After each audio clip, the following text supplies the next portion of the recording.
He at one point was so frustrated that the generals weren't loyal enough to them. He asked them why they weren't like the German generals in World War II, which just astonished John Kelly, who was a retired four-star general and then as chief of staff, and said, they actually tried to kill Hitler, right? He had other generals stand up to him when he wanted to have, no, you can't make this stuff up. People online and all over are cracking up over the latest revelation that Donald Trump wanted America's generals to be more like Hitler's generals, and I'll admit there's something funny about the complete idiocy of such a notion. One of the most unfortunate legacies of the Trump administration is that there was so much lawlessness, malpractice, and just sheer stupidity that we're all doomed to get a new book of revelations every other week, most likely for the rest of our lives. This is an important work, no doubt, and it's good that there's some sort of accountability to take place for the outrageous behavior that has been documented. But it's bewildering that there's so much of it, and there's still so much that we unfortunately don't know. The latest tome filled with such revelations is a book written by journalists and power couple David Baker and Susan Glasser, which includes this bombshell about Trump's feelings about his generals.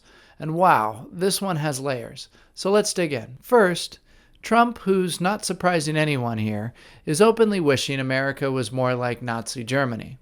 He does this in front of a bunch of people that serve or have served in the armed forces that during World War II defeated Nazi Germany, and whose soldiers made the ultimate sacrifice, paying with their lives. I'm going to point out what I think is obvious and say that this is problematic because fascism is bad, y'all. Not to mention antithetical to our Constitution and basic human rights. By the way, maybe there's some right-wing fascination with Nazis being pure and powerful due to their very aspirational propaganda about white supremacy and a master race, but Germany lost World War II. Hitler's blunders and demands for loyalty probably made the Germans lose even faster, which also doesn't help Trump's argument, but asking American generals to be more like the people that lost to their predecessors is more than a little weird. Next, Trump seems completely unaware that Hitler's generals tried to kill him. I mean, it's really hard to keep track of all the complexities and idiosyncrasies of world history, all those dates and places, and we know that Trump isn't the biggest reader, but there was actually a movie about this plot starring Tom Cruise. They tried 3 times and came very close to succeeding.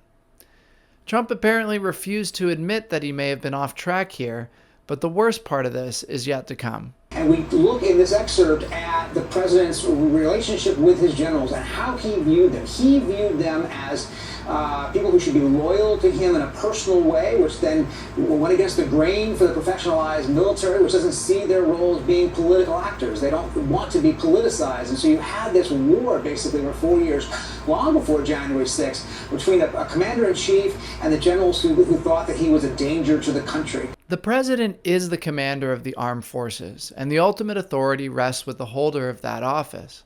But that power comes from the Constitution, and unlike the totalitarian regimes like North Korea or Nazi Germany that Trump seems to love so much, our generals do not swear loyalty oaths to a person, although Trump did demand that from his White House staffers. Soldiers and federal officers swear an oath to uphold the Constitution, and that means defending not the interests of one power-hungry and insecure man, but defending the liberty of all Americans. It's illegal for them to follow an unlawful order from anyone, including the president. Our nation isn't perfect, and justice can be hard to find sometimes, but our freedoms are based in law and what Jefferson called our inalienable rights. Whatever you call it, in America, everyone should enjoy equal rights, and no person should be above the law.